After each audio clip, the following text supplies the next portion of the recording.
മാസാണി, എന്തിനാ ഇവിടെ വന്നിരിക്കുന്നേ? വാ, വീട്ടിലേക്ക് പോവാം. ഏയ്, എന്തെങ്കിലും ചെയ്യ്.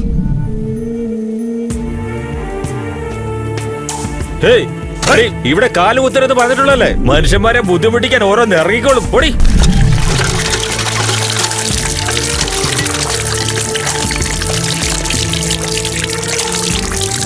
ഏയ് ഏയ്, ഇവിടുന്ന് വെള്ളം കുടിക്കാൻ പാടില്ല. നിന്നെ ഇവിടുന്ന് ഭ്രഷ്ട് കൽപ്പിച്ചതല്ലേ? പൊടി, ഇങ്ങോട്ടിനി വന്നു പോരുത്. പൊടി.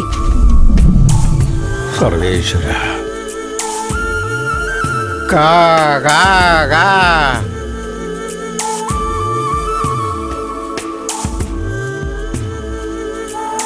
യോ, എന്തായി കാണിക്കുന്ന വൃത്തികെട്ട ഇവിടെ?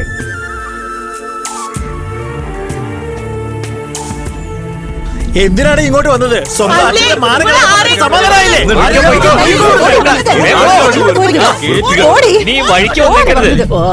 രാവിലെ ഓരോ ശകുനം പിടിച്ച മോത കാണുന്ന ഗതികേട് വന്നല്ല.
ആ പെങ്കൊച്ച് വിഷമിച്ചുകൊണ്ടിരിക്കുക.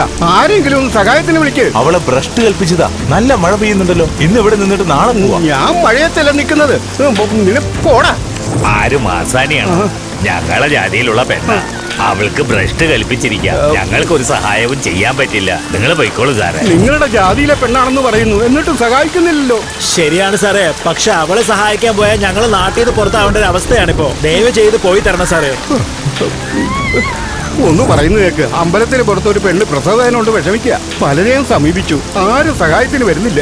എല്ലാവരും വെറുക്കുകയാണ് ആ പെങ്കൊച്ചിനെ. ഒന്ന് എന്റെ കൂടെ വരാവോ? ആ പെണ്ണ് ഞങ്ങളുടെയൊക്കെ മാനം കിടത്തിയ പെണ്ണാ സ്വാമി. അവളെ സഹായിക്കാൻ നിന്ന എനിക്ക് പ്രശ്നമാ. സ്വാമിയുടെ പണി നോക്ക് സ്വാമി.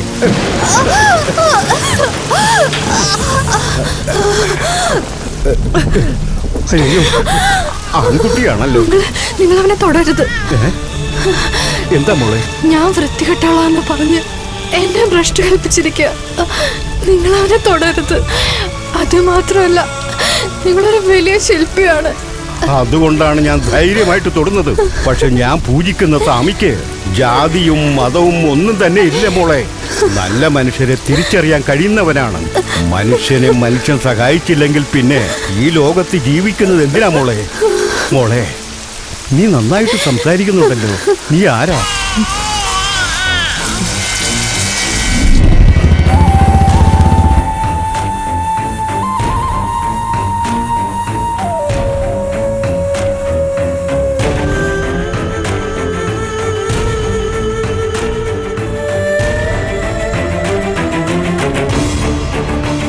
ഞാൻ എൻ്റെ കൊച്ചുമലയാളിയെ മനസ്സുകൊണ്ട് സ്നേഹിച്ചതല്ലാതെ വേറൊരു തെറ്റും ഞാൻ ചെയ്തിട്ടില്ല.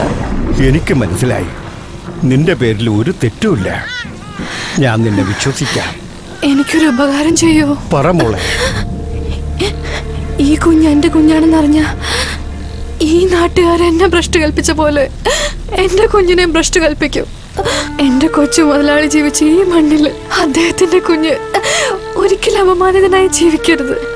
എന്റെ കുഞ്ഞിനെ എവിടെയെങ്കിലും നോക്കത്താ ദൂരത്ത് കൊണ്ടുവിട്ടേക്കും. അവനൊരു അനാഥയായി ജീവിച്ചു പൊക്കോട്ടെ. ഇവനൊരു അനാഥയായി വളരേണ്ടവനല്ല, എന്റെ മകനായിട്ട് ഞാൻ വളർത്തും. ഈ നാട്ടിൽ കല്ലിനെ ദൈവമാക്കാനാണ് ഞാൻ വന്നത്. ഈ നാട്ടിലെ ജനങ്ങളാൽ ഇവിടത്തെ കല്ലിൽ ദേവി പ്രത്യക്ഷപ്പെടില്ല. മനസ്സിൽ ദയയില്ലാത്തവർക്ക് ഞാൻ ശിലയുണ്ടാക്കി കൊടുക്കില്ല. ഞാൻ പഠിച്ച ഈ കലയെ നിന്റെ മകനെ പഠിപ്പിക്കാൻ പോവുക. ഞാൻ പകുതിയിൽ നിർത്തിയ ഈ ശിലയെ നിന്റെ മകനാണ് പൂർത്തിയാക്കേണ്ടത്. ആരൊക്കെ നിന്നെ അകറ്റി നിർത്തിയോ അവരത്രയും പേരും നിന്റെ മകനുണ്ടാക്കിയ ശിലയാണ് ആരാധിക്കാൻ പോകുന്നത്. ഈ വാക്ക് നിറവേറ്റാൻ എന്നെ കൊണ്ട് മാത്രമല്ല, വിധിയുടെ കനിവും ആവശ്യമാണ്. ആ അമ്മയെ വിശ്വസിക്കാം.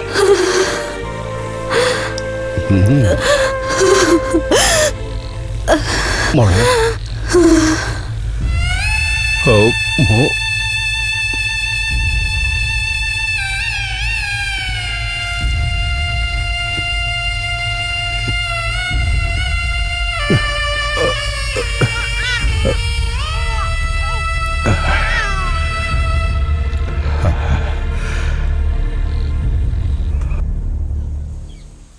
ഒരു കല്ല് കണ്ട ഉടനെ അത് ആൺകല്ലാണോ പെൺകല്ലാണോ മണിക്കല്ലാണോ എന്ന് തിരിച്ചറിഞ്ഞ് ഒരു കല്ലിനെ ശിലയാക്കി ജീവൻ കൊടുക്കുന്ന ഈ എനിക്ക് നിന്റെ അമ്മയെ രക്ഷിക്കാനായില്ല.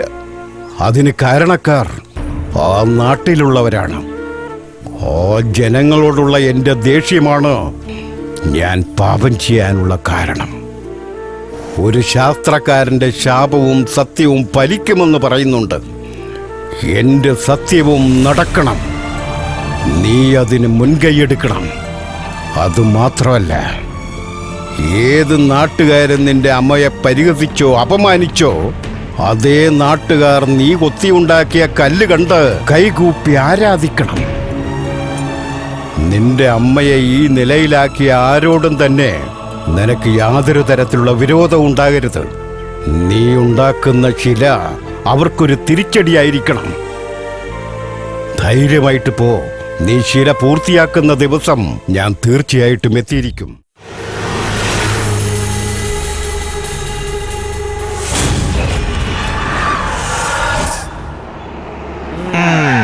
നമുക്ക് എത്തേണ്ട സ്ഥലം എത്തി. നമസ്കാരം. വളരെ സന്തോഷമുണ്ട്. ശിലയുടെ പണി പെട്ടെന്ന് തീർക്കണം. ഈ നാടിന് നല്ലൊരു കാലം വരണം. അതിനൊന്നും യാതൊരു കുറവും ഉണ്ടാവില്ല. നിങ്ങളൊക്കെ ഇവിടുത്തെ വലിയ ആൾക്കാരല്ലേ, ഞങ്ങൾക്കൊരു കുറവില്ലായിരുന്നാ മതി. ഒരു കുറവും ഉണ്ടാവില്ല. കേട്ടല്ലോ കുഞ്ഞെ?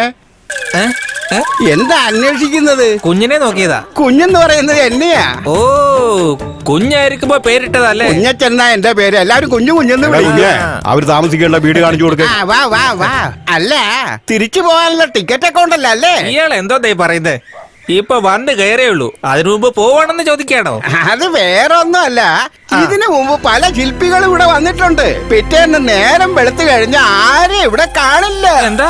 നീ അടങ്ങ്, മുഴുവൻ കേക്ക്. എങ്ങോട്ട് പോയെന്നോ എവിടെ പോയെന്നോ ആർക്കും ഒരു ലക്കം പിടിയില്ല. മച്ചാനെ, നീ എന്നോട് ഇത് ആദ്യം പറയാത്തെ? പറഞ്ഞാ നീ വരില്ലല്ലോ, അതുകൊണ്ട്. ഇപ്പൊ ഞാൻ വരുന്നാണോ? അനിയാ, ഞാൻ പോയി താക്കോല് വാങ്ങിട്ട് വരാം. ഇവിടെ നിക്കേ. എടോ കുഞ്ഞെ, ഒരു മിനിറ്റ്. ഇതിനു മുമ്പ് ശില്പം ഉണ്ടാക്കാൻ വന്നവര് പറയാതെ പോകാൻ എന്താ കാരണം? ഇന്ന് രാത്രി ഇവിടെ അല്ല താമസിക്കാൻ പോകുന്നത്. അപ്പൊ താനെ മനസ്സിലാവും. എന്ത് മനസ്സിലാകുന്നോ? ഇവിടുന്ന് എങ്ങനെയെങ്കിലും ഒന്ന് തടി തപ്പണം. അതായിരിക്കും ശരീരത്തിന് നല്ലത്. എടാ വിഷ്ണു, നിന്റെ നന്മയ്ക്ക് വേണ്ടിയാടാ പറയുന്നേ. വെളുക്കുന്നതിന് മുമ്പ് നമുക്ക് ഇവിടുന്ന് രക്ഷപ്പെടാടാ. എടാ, എനിക്കൊരു ലക്ഷ്യമുണ്ട്.